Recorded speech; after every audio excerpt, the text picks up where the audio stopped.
Right now here on this Thursday, we've got a little bit of a fade from the early morning strength, but we're hanging in there okay. We're going to keep talking sectors and stock specifics, honing in on the autos group. Tom White with me here in studio.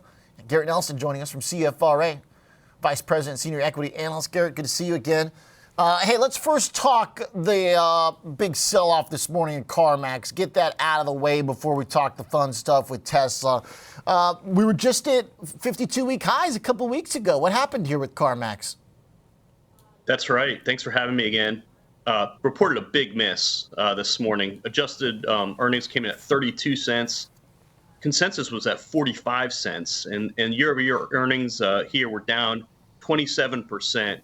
It's a combination of weaker top line, where revenue was almost 200 million short of expectations, and weaker gross margins. So the bottom line is volumes are suffering as a lot of used car buyers are holding off and waiting for interest rates to come down, and pricing is much weaker than a year ago. So the combination of those two things, they saw significant margin compression and led to a big miss.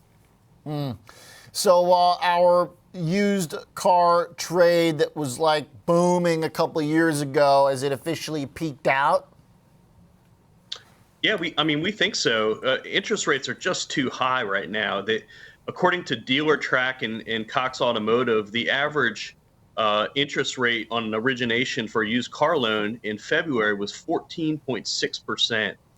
That is way higher than a year or two ago. So, a lot of consumers are just holding back, and it's creating an inventory issue for auto dealers such as CarMax and others out there. So, we've maintained our hold opinion in a note we just put out and lowered our price target to $70.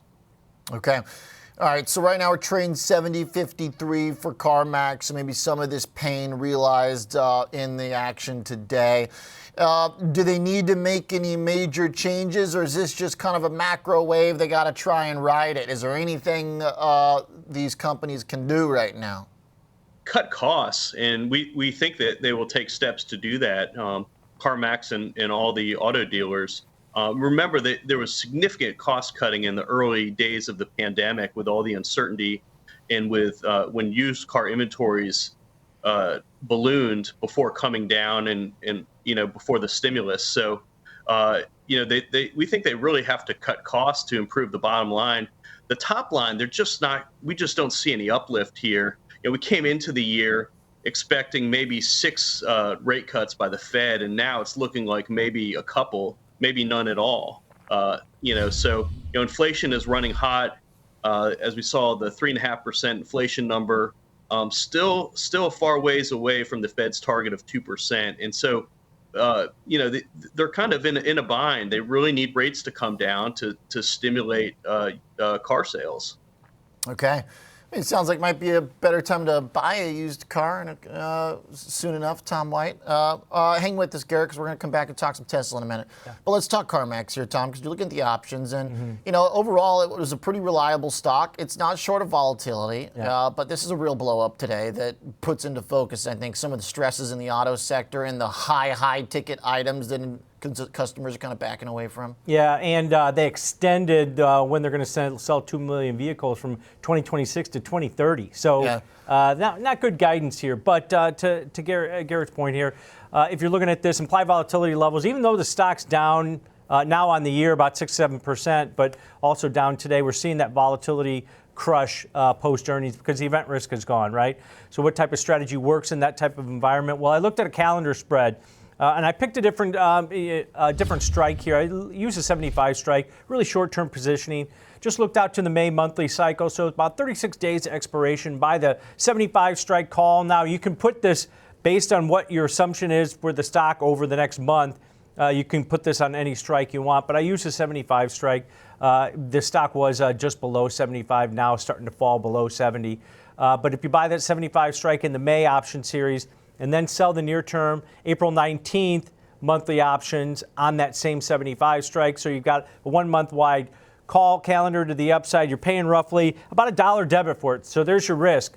But even though you're paying $1 debit for it, you're picking that 75 strike, you still got a nice wide range between about 71 and 80 as far as profitability goes on this type of trade. And like I said, you can pick any strike you want. If you want to do the 70 call calendar instead, that'll cost you about $1.40, so a little bit more risk, but it's closer to at the money. So you pick that strike in this type of strategy based on where you think it's going to go over the duration within the trade. I just looked at the 75 strike if you think it's going to maybe grind higher, but you still have that nice wide range between about $71 and $80 to be profitable on this type of position. Wow, so there's still a good amount of volatility into it. You can get that much of a profitability range there.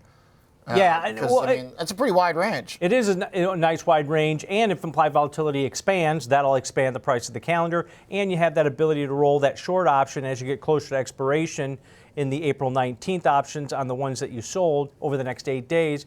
You can buy those back, sell another call against it, go out on a week-to-week basis, increasing your potential profitability while reducing risk every time you take a credit in on maybe rolling that short option. Okay. All right, like the trade there for CarMax. Okay, Tesla time, Garrett. I know you got a buy on Tesla last I checked.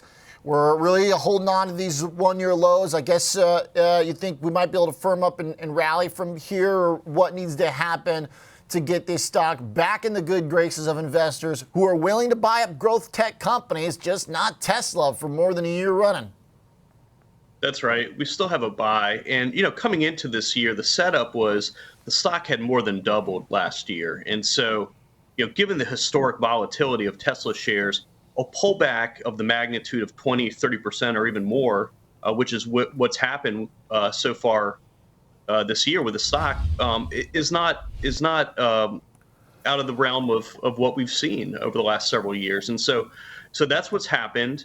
Our primary concern in the near term is that the Cybertruck ramp up has been very slow since they made first deliveries back in November. Based on the disclosure Tesla provided last week regarding their Q1 production and sales, as far as we can tell, they only produced a few thousand Cybertrucks in Q1. And so, so we've taken our numbers down significantly for 2024, as have other analysts. And 2024 now sort of looks like a wash year, and more meaningful earnings growth is going to have to wait till next year and in 2026. And so, so we think a lot of these the headwinds are discounted in the current share price, and so we've lowered our price target, but we're at a $220 price target for 12 months, and we remain at a buy. All right. Hey, real quick, Garrett, the robotaxi, August, think that's going to be a big unveil? We do. It's a chance for Tesla to highlight a lot of the innovation and progress that they've made in all the R&D dollars they spend quarter after quarter, on AI and the progress that they've made. So we are bullish, and we do think that they will eventually roll out a lower price mass market EV, which is going to be a big catalyst for their volumes. All right. Great stuff. Good to catch up. Thank you very much, Garrett, for your time. Thank you. All right. Bullish Tesla. What you got, Tom? Yeah, this is a difficult one because maybe you don't want to stick your neck out and buy the shares here just due to the near-term volatility that we've seen in this, the headline risk on a daily basis, it seems like. So I looked at a strategy. Implied volatility levels are rising, right? They've got earnings on the 23rd of this month, so that might be a potential catalyst, even though they did give us those Q1 numbers already, came in below expectations.